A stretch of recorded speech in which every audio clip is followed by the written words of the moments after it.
Welcome to Unews for Friday, August 2nd. I'm Andrea Linares. Thanks so much for joining us.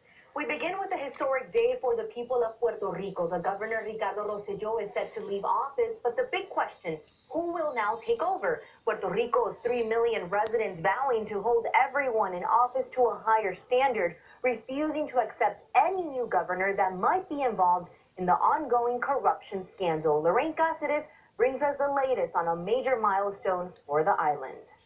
His confirmation was delayed until next week, causing a full-blown political crisis because it's not clear who would be considered the new governor as of today at 5 p.m. when Rosselló leaves. Andrea, back to you. The future is very uncertain there in Puerto Rico. Thanks so much, Lorraine, for that update. And now we were going to discuss now the political future of Puerto Rico. And for that, we have a political science professor and also radio talk show host, Javier Colon. Javier, thanks so much. Now to a major escalation of the ongoing trade war between the Trump administration and China. Prices of electronics, toys, and clothing could soon spike if the president pushes ahead with new tariffs he has threatened to implement on September 1st. Rafael Rodriguez has much more. Hours after the conclusion of the latest Democratic primary debates, the president also hitting the campaign trail, wrapping up a rally in Ohio. Trump wasting no time going after his rivals. Victory in Ohio is not as critical for the eventual Democratic candidate as it will be for the president. History tells us that a Republican must carry Ohio to win or hang on to the presidency. And in other news out of Washington, the relationship between the U.S. and Russia may soon turn rocky. A defense official says the Pentagon is taking action that will likely provoke President Vladimir Putin. Carolina Sarasa explains. Meanwhile, President Trump has imposed a second round of sanctions against Russia for the poisoning. Next, here on Unews, the search for answers after. And welcome back to Unews. An investigation is underway into a massive deadly gas line explosion in Kentucky. That blast killing one person and injuring several others and even flattening homes in that area. Here's David Romo with the story. Doctors from two of the world's leading medical universities are trying to call attention to child deaths at U.S. migrant detention facilities. Pedro Rojas has more on a letter they sent to Congress and why they feel the situation at these shelters is an emergency that could soon grow worse. U.S. Acting Homeland Security Secretary Kevin McAleenan said in Guatemala on Thursday, families of dozens of missing people are joining authorities on a desperate search for the remains of their loved ones. Some in the search party even traveling from hundreds of miles away in the hopes of answers and even closure. Jorge Hernandez has all the details.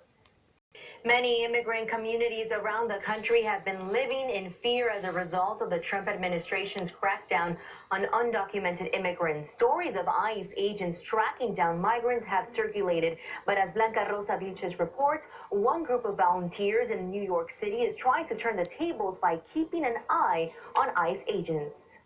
30 volunteers, and according to the organizers, they're going to be here as long as it takes. In Staten Island, New York, Blanca Rosa Vilches, Unews. And right after this short break, a death is Welcome back to Unews. Police are investigating a death at the Kennedy family home in Hyannisport, Massachusetts. The granddaughter of Robert F. Kennedy died that targeted 4 U.S. congresswomen is coming down. But that decision to remove the billboard has some people applauding the action and others are alarmed. Maite Interiano explains. New York, where a criminal case has been put on hold until end of month. That case putting prosecutors against a father whose twins died after he forgot them inside of a hot car. Nayeli Chavez-Geller has the latest on this tragic story that we've been following very closely. So sad.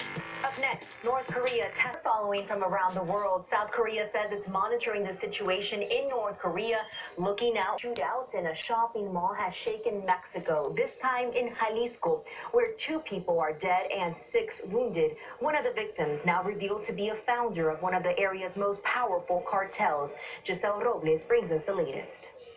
Coming up next, Apple now reacts. Welcome back to Unews.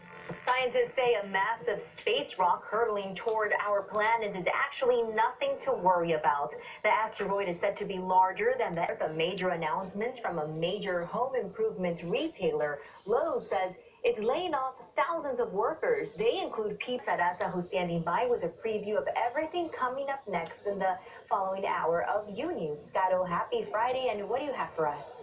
Thank you, Andrea. And finally, yes, it is Friday. Happy Friday, Andrea. We have a lot more info coming up in the next hour. We have a special interview with a journalist who was present during the attack on David Big Papi Ortiz. That reporter also wounded in the attack. And also we have the incredible video of how a woman in Canada was able to escape being attacked by a bear. And guess what? Walter Mercado is back. We will take you to Miami, where a major exhibit is honoring him. Miriam Arias spoke to a famous astrologer about his life and his famous capes. That story coming up. Back to you, Andrea. It'll be a very colorful piece. Thanks so much, Scotto. We'll be waiting for you. And coming up next, we'll actually take you to the Mexican city. And welcome back to Unews. Call it the mezcal craze. The smoky liquor has been growing in popularity over the last few years. In Mexico, making mezcal isn't just a way to make money. It's also a labor of love. Natalia Meneses takes us to Oaxaca, the mezcal capital, and shows us how producers turn agave into a spirit loved by millions. Of agave in Mexico. Local producers assure that out of this, only 12 to 15 magueyes are optimal for the manufacturing of mezcal. Matatlan, Oaxaca, Unews. So this is kind of our foodie segment. And by the way, staying on topic, today, August 2nd, is International Beer Day. Beer has been produced for my daughter's school uniforms. Way to save money. And that's all the time that we have for the first hour of Unews. Thanks so much for watching. I hope you have a wonderful Friday and a great weekend. Stay safe and stay tuned. We have much more information coming up next with Carolina Sarasa in hour 2 of Unews.